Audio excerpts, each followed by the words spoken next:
अस्सलाम वालेकुम। मेरा नाम मोहम्मद आकिफ़ खोकर है।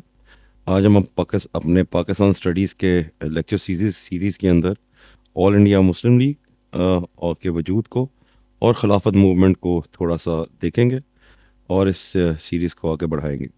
प्रीवियसली हमने आपको रिफॉर्मिस्ट मूवमेंट के अंदर नदवतुल उलूम, देवबंद मूवमेंट, अलीगढ़ मूवमेंट और फिर उसकी लीडिंग टू शिमला डेपुटेशन की गुफ्तगू हमने आपके साथ की।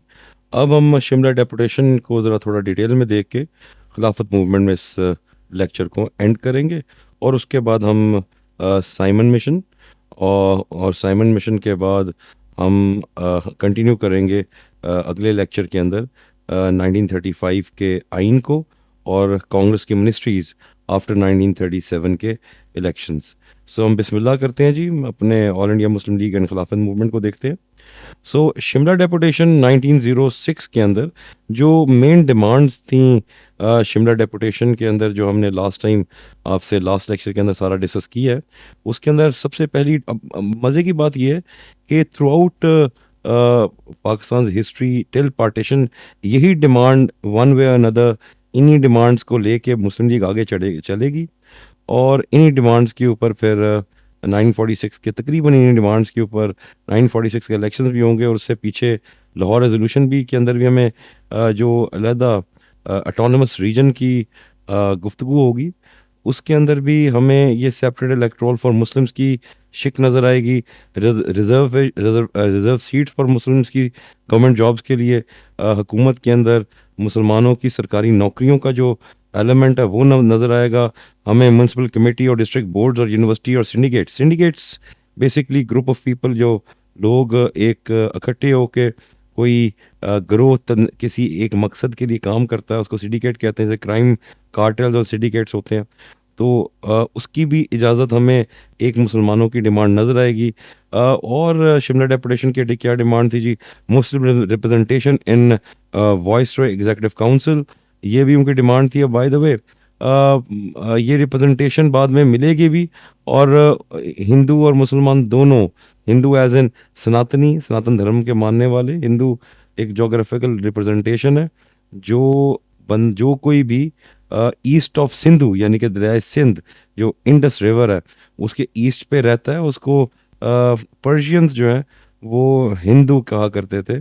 तो सिंध इंडस के ईस्ट पे रहने वाले हिंदू कहलाते थे। तो बेसिकली सनातन धर्म के मानने वाले, द डिवाइन रिलीजन और द प्योर रिलीजन के मानने वाले, तो सनातनी जो है वो भी हमें नज़र आएंगे और मुसलमान भी हमें बाद में वॉइस एग्जीक्यूटिव काउंसिल में नज़र आएंगे। उसके बाद ये मुसलमानों की जो यूनिवर्सिटी, अलीगढ़ यूनिवर्सिटी है, उसको एक यूनिवर्सिटी का कॉलेज, अलीगढ़ कॉलेज जो स्पेसिफिक टाइम पे उसको एक यूनिवर्सिटी का दर्जा दिया जाए, ये भी एक एलिमेंट है।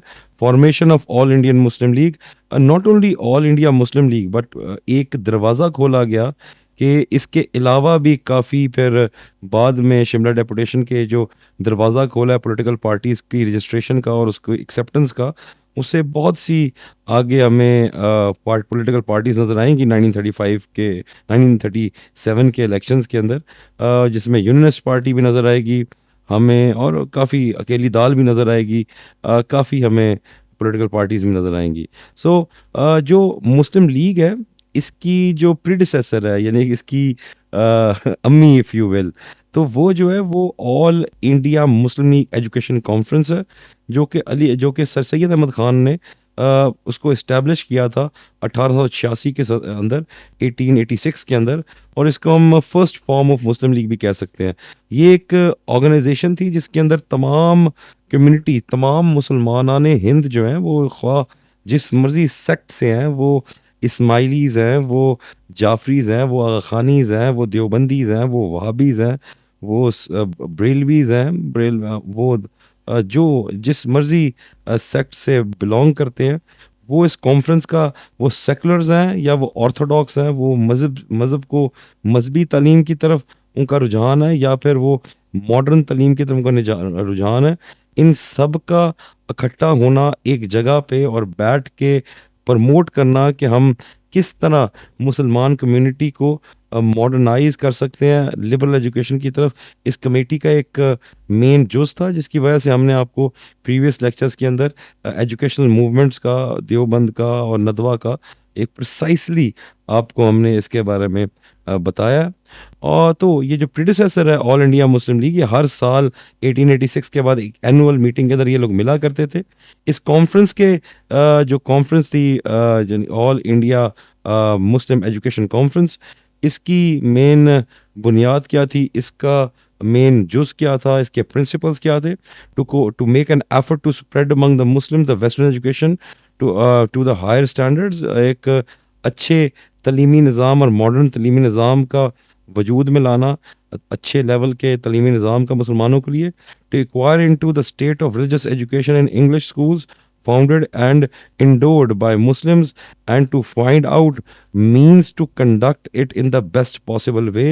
जो हमारी मजहबी एजुकेशन है उसको अंग्रेज़ी स्कूलों के अंदर शुरू करना और एक ब्लेंड बनाना, जो एक बेहतरीन तरीके से, जो बेस्ट तरीका हो सकता है, पॉसिबल तरीका हो सकता है, उसकी तरह एक ब्लेंड बनाना जिसमें मुसलमानों का, जो मुसलमान हिंद का जो तालीमी निज़ाम है उसको किसी तरह ब्लेंड किया जाए मॉडर्न एजुकेशन के अंदर। To give some strengthened support to the instruction to the instruction voluntarily imparted by Muslim divines in religious and other Oriental learnings, and adopt some measures to maintain it as a living concern।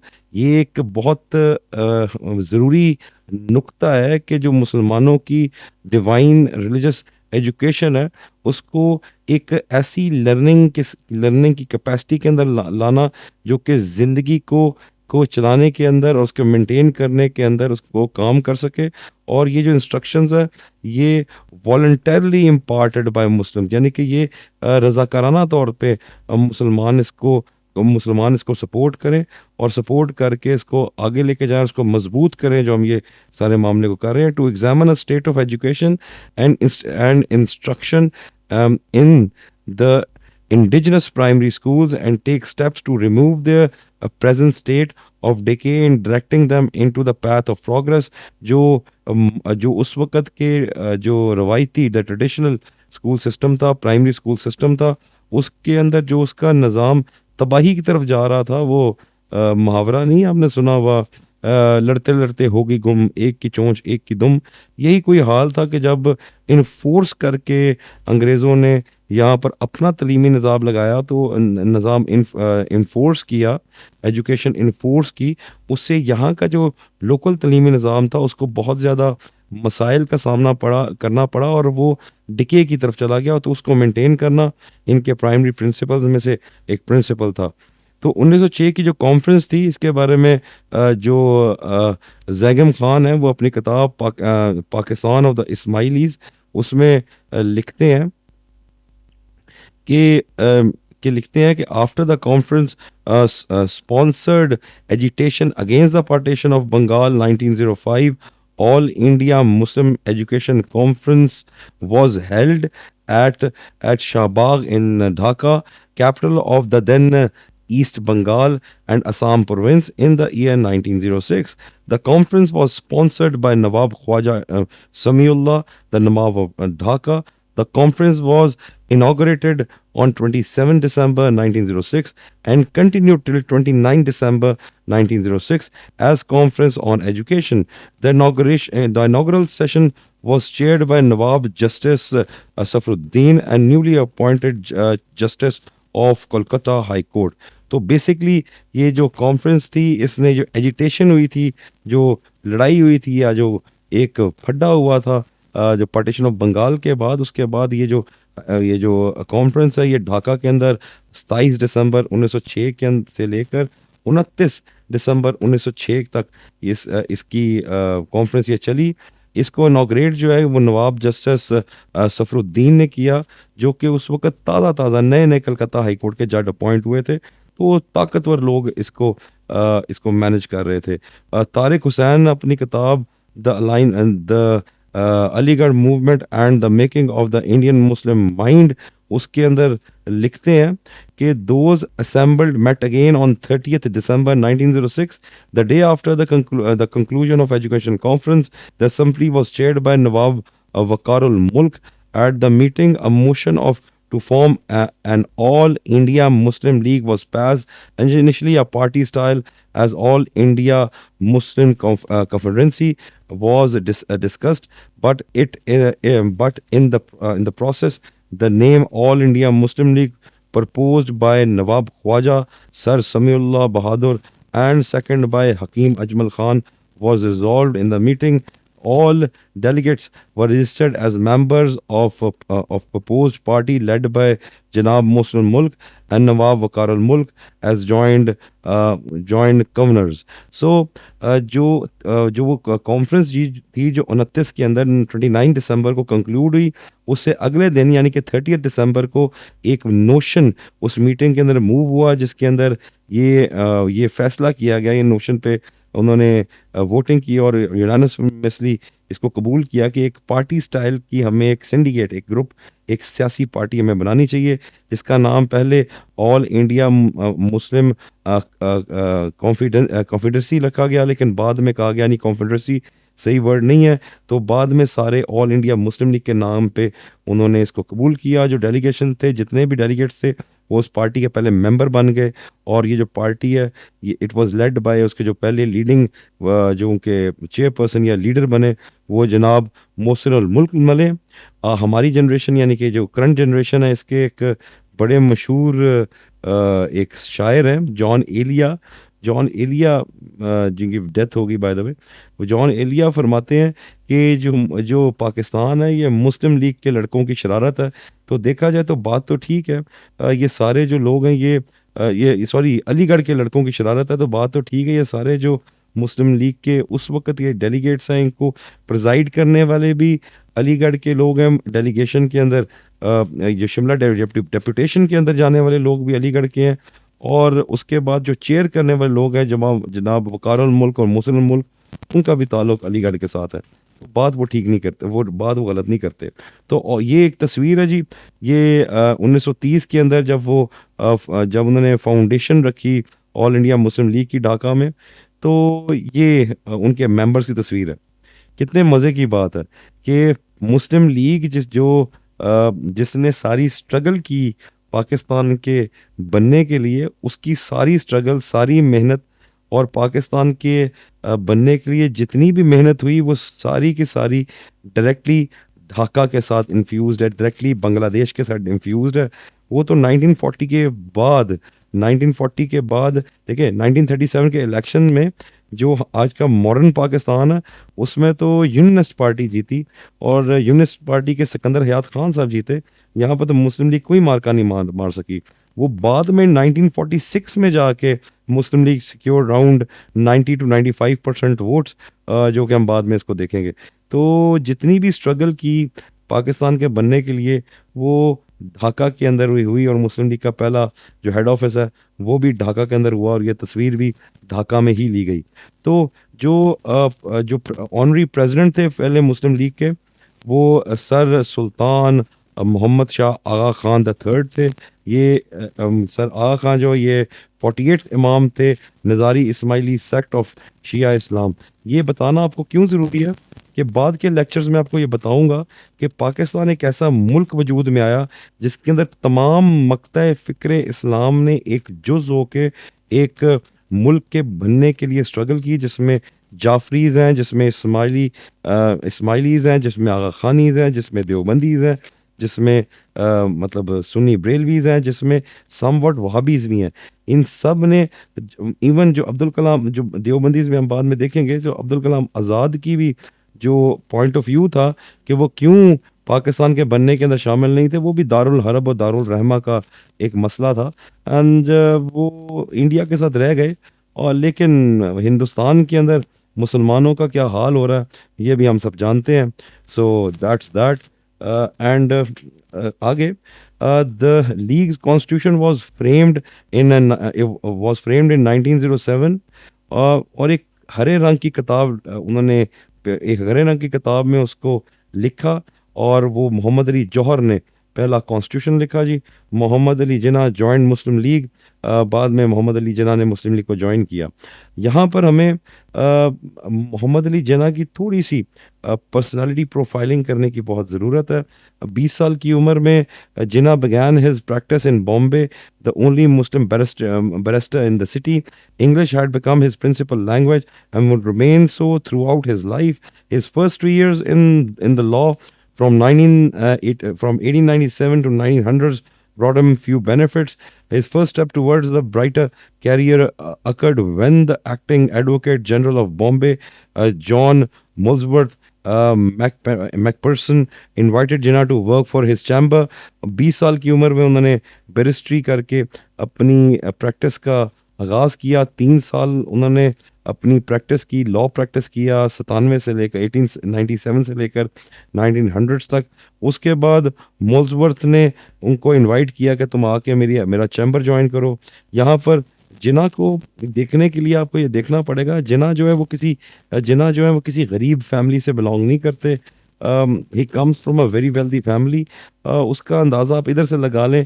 And he himself was a very wealthy man. He was himself comes from a very dignified background.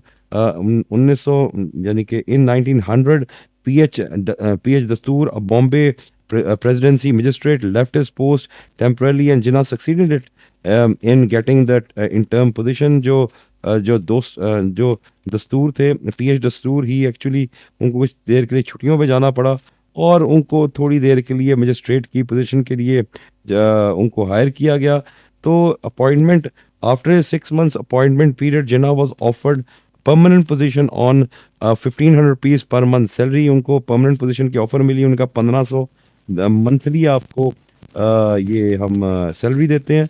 तो जिन्ना politely declined the offer, stating that he planned to earn 1500 rupees a day, a sum at that time, एक huge amount sum था at that time, which eventually he did. उन्होंने बाद में 1500 दिहाड़ी के, daily के 1500 rupees a day, that means 45,000 rupees a month in 1900s. It is a early 1900s, it's a very huge amount, a very huge sum. ये उन्होंने हासिल भी किए। ये जो फैक्ट है, ये बुलेट फैक्टर 1994 की अपनी किताब जिन्ना द क्रिएटर ऑफ पाकिस्तान, जो कि लंदन के अंदर शायरी जॉन मरे ने इसको जो एडिट किया, उसके अंदर वो ये अपनी जो स्टेटमेंट है ये उसको कोट करते हैं। अच्छा, began his political life by attending the Congress 20th annual meeting in Bombay in December 1904.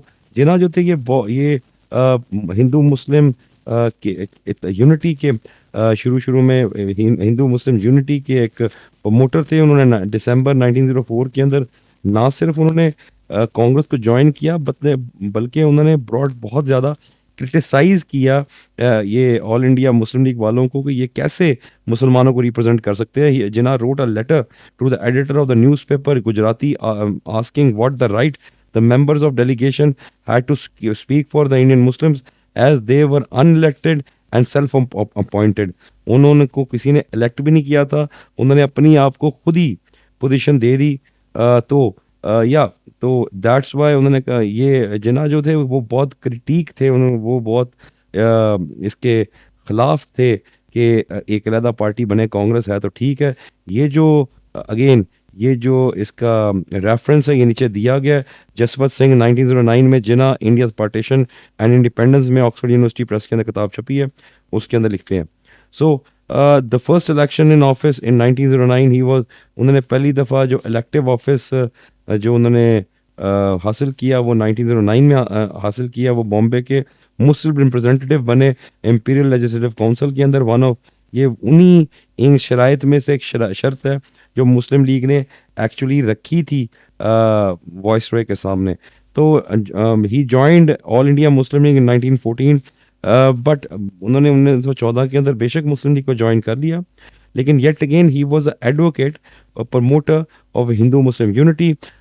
उसके बाद जी जो अगला हमारा जो वाटर शेडिंग इवेंट आता है हमारे लेक्चर का, वो लखनऊ पैक्ट है। लखनऊ पैक्ट की इम्पोर्टेंस ये है कि ये दोनों पार्टियां यानी कि ऑल इंडिया मुस्लिम लीग और कांग्रेस का पहला और आखिरी और वाहिद एक इत्तेहाद है, एक अलायंस है जिसके अंदर कांग्रेस ने मुस्लिम लीग की काफ़ी शराइत को माना, जो कि बाद में हम देखेंगे कि नेहरू रिपोर्ट के अंदर उसकी धज्जियां उड़ा के रख रख देंगे जवाहरलाल नेहरू। और वो एक्चुअली जितने भी प्रोमिसेस किए गए थे लखनऊ पैक्ट के अंदर उसको तोड़ देंगे, जिसके बाद फिर मोहम्मद अली जिन्ना अपने 14 पॉइंट्स देंगे कि इंडिया का आइन इस तरह बनना चाहिए। Lucknow Pact was an agreement reached between the Indian National Congress and the Muslim League at a joint session. Though the pact, the two parties agreed to allow representation to religious minorities in provincial legislation through the pact. So इस pact के through इस बात पे agreement हो गया था कि minorities को रिप्रेजेंटेशन लेजिस्लेटिव काउंसिल में, प्रोविंशियल काउंसिल में भी और सेंट्रल में मिलेगी। The number of elected seats on the council should be increased. ये बेसिकली जो प्रिंसिपल एग्रीमेंट था, ये उसके कुछ शिक्के हैं। The number of elected seats on the council should be increase. Law motions which were passed by large majorities in the council should be accepted as binding by the British government। जो भी कानून पास होगा जी council के अंदर, British government को उसको large majority पास करेगी, उसको लीगली बाइंडिंग और कानून की हैसियत देनी पड़ेगी गवर्नमेंट को भी, ब्रिटिश गवर्नमेंट को भी मानना पड़ेगा। Minorities in the provinces should be protected. जितने भी अकलीतें हैं, देखिए जुल्म हमेशा अकलीतों पे होता है, बेशक वो मुसलमान अकलीतें हों हिंदुस्तान के अंदर, यूरोप के अंदर, अमेरिका के अंदर, डेनमार्क के अंदर, या वो नॉन मुस्लिम अकलीतें हों किसी मुसलमान मुल्क के अंदर। फॉर एग्ज़ाम्पल अगर फ़िरके की बात करें तो बेशक वो शियाइट अकलीत माइनॉरिटी हो सऊदी अरेबिया के अंदर, या सुन्नियाइट माइनॉरिटी हो ईरान के अंदर, या क्रिश्चियन हिंदू माइनॉरिटी हो पाकिस्तान के अंदर, किसी न किसी हद तक किसी न किसी लेवल पे डिस्क्रिमिनेशन तो माइनॉरिटीज़ के साथ होती है। All provinces should be granted autonomy. जितने प्रोविंसेस हैं उनको आज़ादी मिलनी चाहिए। Separating the executive council from judiciary, separating executive from the judiciary, judiciary से एग्जीक्यूटिव को आज़ाद कर देना चाहिए। जैसे हमारे मुल्क का, पाकिस्तान का यह मसला है कि एग्जीक्यूटिव ने जुडिशरी को बिल्कुल कंट्रोल किया हुआ है। पाकिस्तान में शायद ही कोई हो जिसको अपने एग्जीक्यूटिव पे या अपनी जुडिशरी पे ज़र्रा बराबर भी इतमाद हो। एटलीस्ट हमें तो नहीं है, ज़िंदगी गुजारें खामोशी से। लेकिन एग्जीक्यूटिव जो है वो एक जब जुडिशरी को अपने कंट्रोल में कर लेते हैं, क्योंकि जुडिशरी का काम है एग्जीक्यूटिव को, अदारों को ये बताना कि आपकी हदें क्या हैं, किन हदूद में आप रहना है, आपने रहना है, आप क्या कर सकते हैं क्या नहीं कर सकते।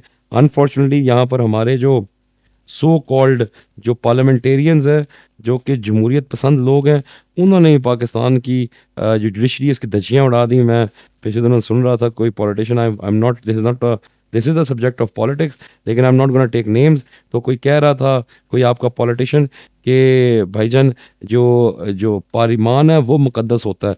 नहीं जी, पार्लियामान मुकद्दस नहीं होता।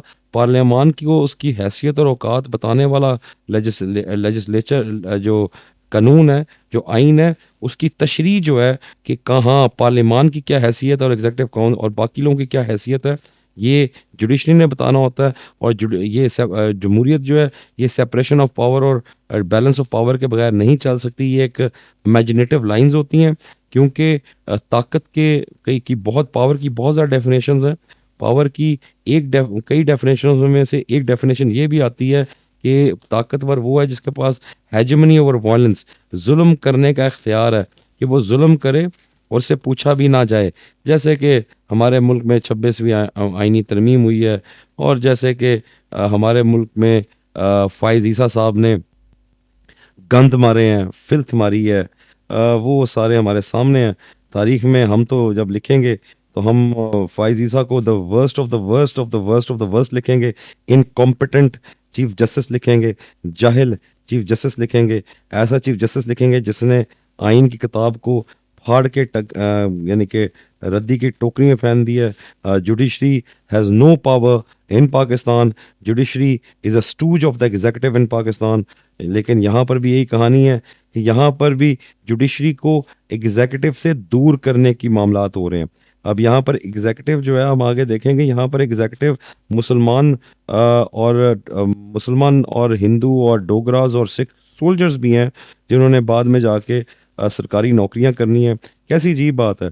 वही बैरोक्रेट, वही फौजी, वही बैरोक्रेट, वही डीपीओज जिसके जो कि चंद दिन पहले बरतानिया की हुकूमत के लॉयलिस्ट हैं, उनको चंद दिन बाद हमने उनको कहा जा गया है कि आपने आज से पाकिस्तान और इंडिया के लॉयलिस्ट होना है। कितनी अजीब बात है कि जलियांवाला बाग के अंदर जो फायर का ऑर्डर देने वाला बंदा है वो तो बेशक वो गोरा है, लेकिन जो एक्चुअल जिन लोगों की उंगलियां उस ट्रिगर पे हैं और जिन्होंने उधर मैसेकर किया है वो लोकल इंडियंस ही हैं, वो लोकल हिंदू ही हैं।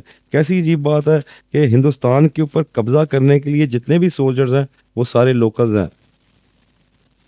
उस जमाने के अंदर जितना भी जुल्म, जितना भी सितम गोरा कर रहा है, उसका जो करने का जो इंस्ट्रूमेंट है, वो जो टूल है, वो फौजी टूल जो है, वो सारा टूल वो लोकल हायरी हैं जिन्होंने फौज को ज्वाइन किया हुआ है। देखिए आपको causes of 18 of mutiny of 1857 के अंदर मंगल पांडे शांडे की कहानियां तो बताई गई हैं।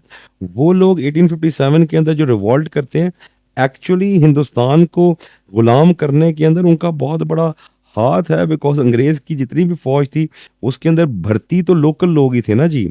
तो कैसी अजीब बात है। वही लोग जो चंद दिन पहले या चंद माह पहले लोकल इंडियंस को सब्जुगेट कर रहे हैं, चंद साल पहले लोकल इंडियन को सब्जुगेट कर रहे हैं, और सब्जुगेट इन द सेंस के गोरे की गुलामी के अंदर लेके आ रहे हैं। उसको हम लेजिटमाइज उसको 1947 के बाद कहा जा रहा है कि आज से जी आप हमारे वफादार नहीं हैं, आप आज से किसके वफादार हैं, आज से आप इंडिया के या पाकिस्तान के वफादार हैं। या वफादारी बदलना इतना को आसान है? क्या वो इंडिया हिंदू या मुसलमान या सिख सोल्जर जिसके हाथ पे अपने ही इंडियंस का खून लगा हुआ है, क्या उसके सारे गुनाह पार्टीशन के बाद माफ हो गए?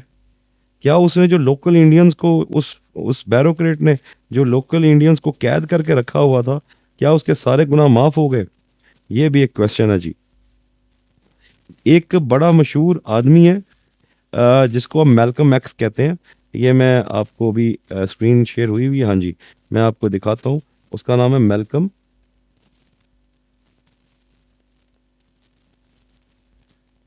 एक्स। मैल्कम एक्स ही अमेरिकन हिस्ट्री का एक बहुत मतलब मायनाज और एक बहुत मशहूर पॉलिटिकल आदमी है। इसकी हिस्ट्री के अंदर तो मैं नहीं जाऊंगा, लेकिन इसने कॉन्सेप्ट दिया था house Negro, house Negro and field Negro. तो हाउस निग्रो और फील्ड निग्रो की जो कहानी मैल्कम एक्स बताते हैं, ये आपके सामने ये house Negro and field Negro की कहानी आ गई। ये मैं यहाँ पर प्ले करने के बजाय मैं आपको इसकी, आप प्लीज़ इसको देख लीजिएगा अपने इन योर ओन टाइम। मैं यहाँ पर आपको सिर्फ ये बताऊंगा कि मैल्कम एक्स ने ये कहा कि जो गोरा है वो दो किस्म के गुलाम, दो किस्म के निग्रोज रखता है। एक हाउस निग्रो रखता है, वो निग्रो, वो गुलाम जो मालिक के घर के अंदर नौकरी करता है, मालिक उसको खिलाता भी वही है, जो वो खुद खाता है उसको पिलाता भी वही है, जो जो जो वो खुद पीता है, और उसको कपड़े भी अपने ही उतरे हुए पहनाता है। नौकरानियां अक्सर मालकनों की तरह के कपड़े ही पहनती हैं। तो वो कहता ये है कि जो हाउस निग्रो है उसको उसको तो बहुत कंफर्टेबल रखता है मालिक। जो फील्ड निग्रो है, जो ज़मीनों पे काम करने वाला गुलाम है, जो गोरा है, उस पे जुल्म करता है जी। जो गोरा और जुल्म करने वाला हाउस निग्रो ही होता है। जब वो फील्ड निग्रो जो ज़मीन पे जुल्म, जिस पे जुल्म हो रहा है, जो कि गरीब आदमी है, जो कि ज़मीनों पे खेती बाड़ी कर रहा है, अमेरिका की उस ज़माने जो अमेरिका के कॉलोनाइजेशन के दौर के अंदर जो ब्लैक मैन के ऊपर जुल्म कर रहा है, जो काले पे जुल्म कर रहा है, निग्रो पे जुल्म कर रहा है, उसको मैल्कम एक्स ये कहता है कि मैल्कम एक्स कहता है कि वो जब उसको तंग आया था जुल्म से, तो वो हाउस निग्रो को कहता है कि हम ना दोनों मिल के अपने मालिक के खिलाफ रिबेलियन, बगावत करते हैं।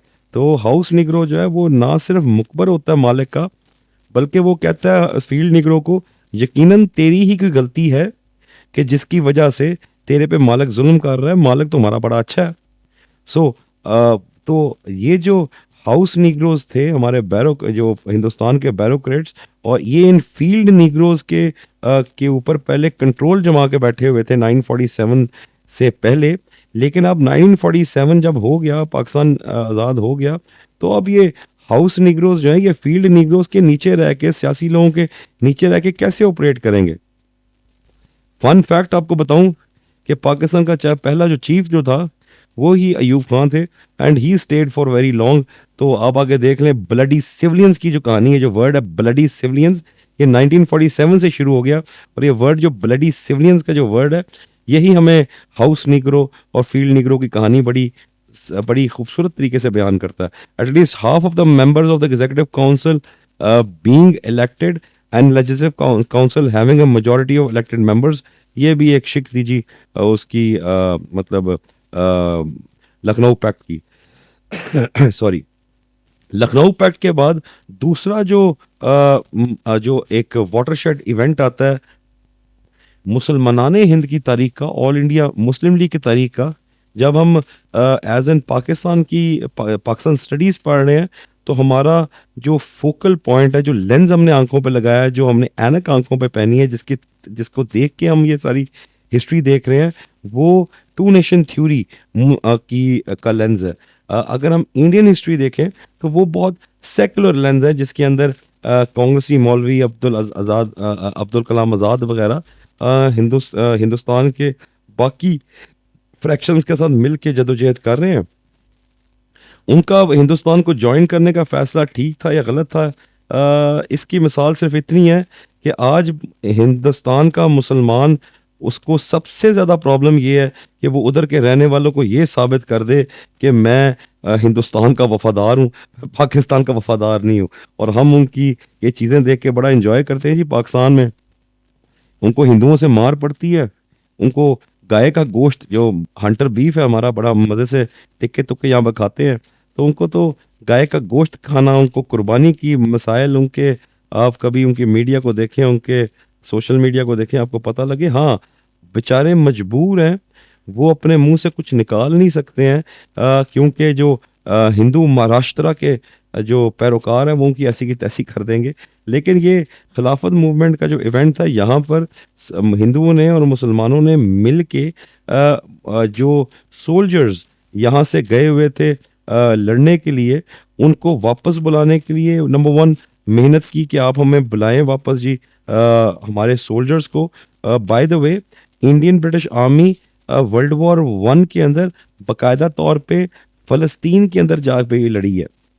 फ़लस्तीन के अंदर अंग्रेज़ों, ब्रिटिश अम्ब्रेला के नीचे ज्यूज़ को आबाद करने के लिए और खिलाफत उस्मानी के ख़िलाफ़ लड़ने वालों के अंदर भी हिंदुस्तानी फ़ौज, जो कि हिंदुओं की, डोगरास की और मुसलमानों की का एक मिक्सचर था, उसका एक हाथ है, उसका एक किरदार है। इसका सबूत जो है, जो इतनी बड़ी बात मैं आपसे कर रहा हूँ, उसका सबूत आप सिंपल गूगल कर सकते हैं, list of battles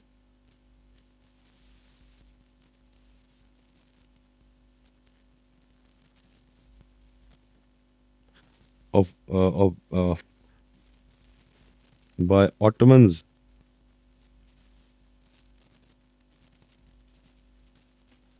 in World War One। सो यहाँ पर जो लिस्ट आएगी बैटल्स की, तो हम सिर्फ ये विकीपीडिया के पेज खोल लें। विकीपीडिया के सोर्सेज इतने अच्छे होते तो नहीं है, लेकिन सबूत जो होता है वो बहुत ओपन होता है। यहाँ पर जब हम पैलेस्टाइन और सनाए की बात करेंगे तो हम गिनते जाएं, वन, मेसोपोटामिया इराक को छोड़ दे, हम सनाए और पैलेस्टाइन को देखें तो ये आपको नज़र आ जाएगा, 2 3 4 5 6 7 8 9 10 11 12 13, और आपको यहाँ पर अरब रिवॉल्ट भी नज़र आएगा। ये अरबी भी तो अपनी खिलाफत के खिलाफ हो गए थे।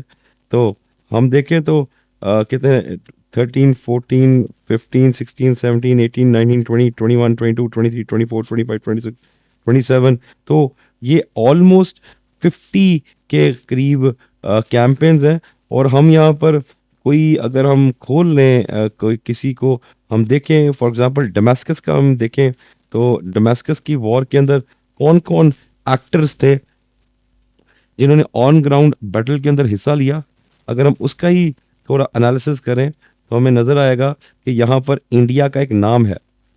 सो इंडियन आर्मी, ठीक है जी, was was also involved in this whole कहानी। और इसके अंदर अगर आप देखें कि ऑटोमन्स के खिलाफ लड़ने वाले गोरों के साथ मिल के ये फ़लस्तीनी भी नज़र आ रहे होंगे, फैसल बिन हुसैन भी नज़र आ रहे होंगे आपको, और आपको नूरी अल सईद भी नज़र आ रहे होंगे जो कि प्राइम मिनिस्टर ऑफ इराक बने बाद में, व्हाटएवर। तो यस, खिलाफत के खिलाफ जो है वो हिजाज भी लड़ा और ये सारे लड़े। तो या सो इंडियंस भी लड़े। तो ये कहने का मतलब ये है कि जो इंडियन आर्मी थी वो बाकायदा तौर पे इंडियन आर्मी जो थी वो बाकायदा तौर पे वर्ल्ड वॉर वन के अंदर उसने एक प्रैक्टिकल, एक किनेटिक फोर्स का रोल अदा किया अगेंस्ट द टर्किश एम्पायर और टर्किश खिलाफत, और उसको उससे वापस बुलाने के लिए नंबर वन। नंबर टू कि हमारी फौज लड़े ना, नंबर वन। नंबर टू कि जो डिसमेंटलिंग ऑफ टर्की है उसको रोका जाए। हमारी खिलाफत को एक पहचान जो है मुसलमानों की खिलाफ, जिसको अगर कोई सुल्तान, कोई बादशाह, जैसे पाकिस्तान के अंदर आज फ्रीडम ऑफ स्पीच नहीं है, आप गवर्नमेंट के ख़िलाफ़ या पावर्स एट बी के ख़िलाफ़ कोई बात करेंगे तो आप अरेस्ट हो जाएंगे और आप गायब हो जाएंगे और आपके बीवी बच्चे आपको लपते रहेंगे। सो सेम कहानी जो उधर भी थी वो आज इधर भी है। ये सब्जुकेशन को रोकने के लिए, और हम अगर ऐसी सब्जुकेशन कभी मुसलमानों के पास हो तो मुसलमानों के पास शिकायत करने के लिए तुर्की खिलाफत तो थी, तो टर्किश खिलाफत जो है उसको बेशक वो जितनी मर्जी इलिजिटिमेट थी, बेशक तुर्की खिलाफत जो थी वो सलीम अव्वल ने ज़बरदस्ती छीनी थी, और बेसिकली ममलूक्स को शिकस्त दे के, जब ममलूक्स ने मंगोल्स को शिकस्त दी और वो उनकी पावर्स थोड़ी डाउन हुई, उनकी ताकत थोड़ी कम हुई, तो ऑटोमन ममलूक वॉर हुई। और सलीम अव्वल एक जालिम आदमी जिसने जो लास्ट खैलिफ था अलाउद्दीन, उसको ना सिर्फ अरेस्ट किया बल्कि उस पर बहुत ज़्यादा जुल्म किया और उससे ज़बरदस्ती उसको जेल में डाल के उससे खिलाफत छीनी, जो कि हसनी हुसैनी सैयद था, उससे खिलाफत छीनी। और एक जो उम्मत का इतफाक हो गया था अब्बासी खिलाफत के दौरान कि जैसे अल्लाह के नबी ने फरमा दिया कि आखिरी खलीफा जो होगा वो भी हसनी हुसैनी सैयद होगा, तो खिलाफत की गद्दी दी ही किसी हसनी हुसैनी सैयद को जा सकती है। तो एक अजमी तुर्की ने खिलाफत की गद्दी फोर्स से छीनी, और क्योंकि उनका सलीम अव्वल का मानना यह था जी कि जिसके पास फौजी ताकत है उसी के पास सियासी ताकत होनी चाहिए, जितनी मर्जी यानी कि एक तरह का एक मार्शल लॉ लगा दिया उसने, एक तरह का फौजी कू कर लिया और पूरी खिलाफत ही हड़प कर ली। और तो वो तुर्की जो थे, तुर्की खिलाफत कोई नेक लोग तो नहीं थे, कोई नेक शरीफ लोग तो नहीं थे। 1600 से लेकर 1800 तक कभी कोई तुर्की आया जी हिंदुस्तान के मुसलमानों की हेल्प के लिए? नहीं आया जी। कोई टर्की से, कोई उस्मानी खिलाफत से कोई चक्कर नहीं। तो ये एक ताकत की खेल है। मज़हब को हमेशा अपने सियासी फ़ायदों के लिए इस्तेमाल किया जाता है। मज़हब सिर्फ एक टूल है। सो यहाँ पर भी मौलाना शौकत अली थे, मौलाना मोहम्मद अली जौहर थे, हकीम अजमल ख़ान थे, अब्दुल कलाम आज़ाद थे, महात्मा गांधी थे। इन सब ने मिल के ये खिलाफत मूवमेंट लॉन्च की। खिलाफत मूवमेंट के अंदर उन्होंने टर्की की डिसमेंटलमेंट को रोका। महात्मा गांधी का तो ये पॉइंट ऑफ व्यू था कि हमारी फ़ौजों को वापस बुलाया जाए, और इनका मुसलमानों का ये पॉइंट था कि हमारी खिलाफत को बचाया जाए। तो the movement is generally termed described as as protest against the sanctions placed on the Ottoman Empire after World War One by the Treaty of Sevres। अब सेवर्स कहें या सवरस कहें, या आपकी मर्जी है। ये आपकी प्रोनंसिएशन का रौला है। It ended in 924 following the abolition of the caliphate by the Turkish nationalists after the overthrow of Ottoman Sultanate। तो और उस्मानी सुल्तान को उन्होंने डिसमेंटल कर दिया, खिलाफत को ख़त्म कर दिया, खिलाफत को आउटलॉ कर दिया, उसको एक जुर्म बना दिया। एक मुसलमानों का जो एक पॉलिटिकल सिस्टम है उसको उन्होंने हराम करार दे दिया। आज आप खिलाफत या शरीयत का नाम भी ले लें कहीं पे तो उसको ऐसे देखा जाता है जैसे आपने किसी डीमन का नाम ले लिया। हमें मज़हब को प्रैक्टिस करने की तो बहुत आज़ादी है, लेकिन हमें दीन को प्रैक्टिस करने की कोई आज़ादी नहीं। और हम लोग बहुत कंफ्यूज्ड हैं कि दीन में और रिलीजन में फ़र्क क्या है, ये हम इंशाल्लाह आगे देखेंगे। So, Treaty of Severs थी क्या? Treaty of Severs marked the beginning of the partition of Ottoman Empire. Treaty stipulations included the reunification of the most territories not inhabited by Turkish people and their cautious to the Allied administration. उन्होंने जो जो इलाके जहाँ पर तुर्की लोग नहीं रहते थे उन सबको आज़ादी देने की ये ट्रीटी पे साइन किया। जो अतातुर्क है, इस ट्रीटी के अंदर काफ़ी बातें थी। इसके अंदर एक कहानी ये भी थी कि खिलाफत को अबॉलिश किया जाए। एक कहानी ये भी थी कि अरबी जो टाइपोग्राफी है, जो अरबी लेटर्स हैं वो तुर्की से ख़त्म कर दिए जाएँ और लैटिन लैंग्वेज के जो लेटर्स हैं उसको टर्की के अंदर इन्फोर्स किया जाए। इवन अज़ान पे बैन लगा, इवन जो स्कार्फ है उस पे बैन लगा और वेस्टर्नाइज मॉडर्नाइज किया गया तुर्की को। इवन जो इस्तांबुल का जो ब्रिज है, उसकी जो सी है, उसका भी कंट्रोल ले लिया गया। और जो ब्रिटिश मैंडेट है पैलेस्टाइन का वो बरतानिया को दे दिया गया और सीरिया और लेबनान का मैंडेट फ्रांस को दे दिया गया। एंड दैट वाज खिलाफत movement and that's pretty much it. अगले लेक्चर के अंदर हम नेहरू रिपोर्ट को देखेंगे और जिन्ना के 14 पॉइंट्स को देखेंगे, साइमन मिशन को देखेंगे और 1935 के आइन को देखेंगे। I hope this lecture was very informative for you और आपके मिड टर्म्स में आपको हेल्प करेगा। Thank you very much ji. Question करने एक ज़हीन दिमाग की कैरेक्टरिस्टिक्स हैं कि उसके दिमाग में बहुत ज़्यादा क्वेश्चंस आते हैं। मुझे व्हाट्सएप ग्रुप में क्वेश्चंस कीजिएगा या यहाँ पर कमेंट्स में क्वेश्चन कीजिएगा। इंशाल्लाह अगर मुझे उसका आंसर नहीं आता होगा तो I will do my research and bring you two answers. अगर उसका आंसर मुझे आता होगा तो मैं फ़ौरन दे दूंगा। Thank you very much for listening. अस्सलाम वालेकुम रहमतुल्लाहि व बरकातुहू।